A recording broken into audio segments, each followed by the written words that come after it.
ఓట్ల చోరీ చేసేవారికే ఓట్ల చోరీ ఆలోచన వస్తుందన్నారు బీజేపీ నేతలు. అందుకే రాహుల్ మమతలు ఓట్ చోరీ అంటున్నారన్నారు. ఓట్ చోరీ జరిగితే కేరళలో కాంగ్రెస్ ఎలా గెలిచిందని ప్రశ్నించారు నేతలు. ఇనాల కేసీఆర్తో బేరసారాల వల్లే సీబీఐతో విచారణ చేయించలేదన్నారు నేతలు. మంత్రి కొండా సురేఖ హిందుత్వంపై చేసిన వ్యాఖ్యలను తీవ్రంగా ఖండించారు నేతలు. హిందుత్వంపై దాడి చేస్తే ప్రజలు తగిన గుణపాఠం చెప్తారని హెచ్చరించారు.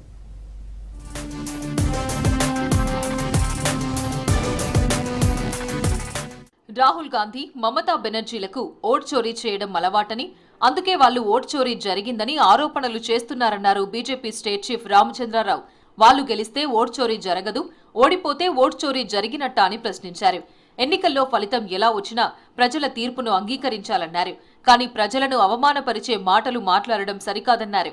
10న మోదీ రాష్ట్ర పర్యటన సందర్భంగా తార్నాకలో జరిగిన వాల్ రైటింగ్ క్యాంపెయిన్లో పాల్గొన్నారు రామచంద్రరావు. చోరీ చేసేటోళ్ళే చోరీ మాట్లాడతారు.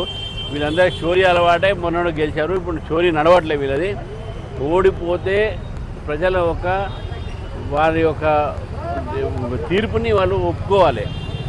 ప్రజనే అవమానపరిచేటటువంటి మాటలు మాట్లాడితే ప్రజా తీర్పు ప్రజాస్వామ్యంలో అది సర్వోత్తమైనటువంటిది.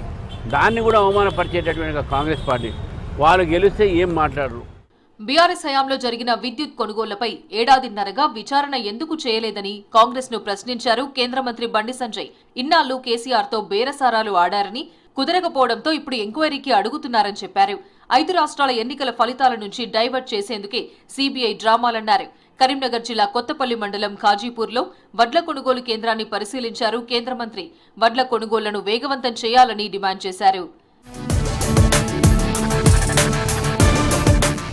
జై శ్రీరామ్ అంటే పైనుంచి పైసలు పడతాయా అని మంత్రి కొండా సురేఖ వ్యాఖ్యానించడాన్ని తీవ్రంగా ఖండిస్తున్నామన్నారు బండి సంజయ్. హిందుత్వంపై ఎవరైనా దాడి చేస్తే ఇప్పుడు ప్రజలు మౌనంగా ఉండడం లేదన్నారు. తగిన గుణపాఠం చెప్తారన్నారు. ఆ ప్రభావం ఎన్నికల ఫలితాల్లో కూడా కనిపిస్తుందన్నారు. ధర్మం ఎప్పుడైనా వ్యతిరేకులకు తగిన బుద్ధి చెబుతుందన్నారు. సనాతన ధర్మాన్ని తక్కువ అంచనా వేసి మాట్లాడిన తమిళనాడు సీఎం స్టాలిన్ పరిస్థితి ఏమైందో తెలుసుకోవాలని ఎక్స్లో పోస్ట్ చేశారు సంజయ్.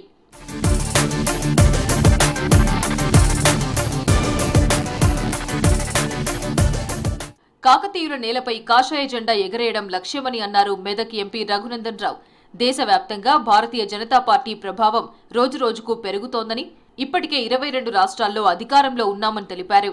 పశ్చిమ బెంగాల్లో ఎలా పాగా వేశామో రాబోయే ఎన్నికల్లో తెలంగాణతో పాటు కేరళలో కూడా అదే ఫలితాన్ని సాధిస్తామని ధీమా వ్యక్తం చేశారు ఎంపీ.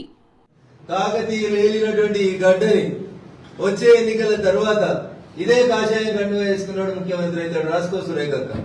అంగ వంగ కళింగ తర్వాత నెక్స్ట్ మేము వచ్చేది కాకతీయ సామ్రాజ్యానికి. దానికి మా తొలి అడుగు సికింద్రాబాద్ పరేడ్ గ్రౌండ్స్ 10వ తారీఖు నరేంద్ర మోడీ గారు ఇస్తా ఉన్నారు. ఈ నెల 10న ప్రధాని మోదీ సభను సక్సెస్ చేసేందుకు కమలం నాయకులు సన్నాహక వ్యూహాల్లో నిమగ్నమయ్యారు. ఇప్పటి నుంచే జన సమీకరణకు సంబంధించిన అంశాలపై చర్చిస్తున్నారు. వచ్చే ఎన్నికల్లో బీజేపీ గెలవడానికి మోదీ పునాది వేయడానికే వస్తున్నారని చెబుతున్నారు కమలం నేతలు.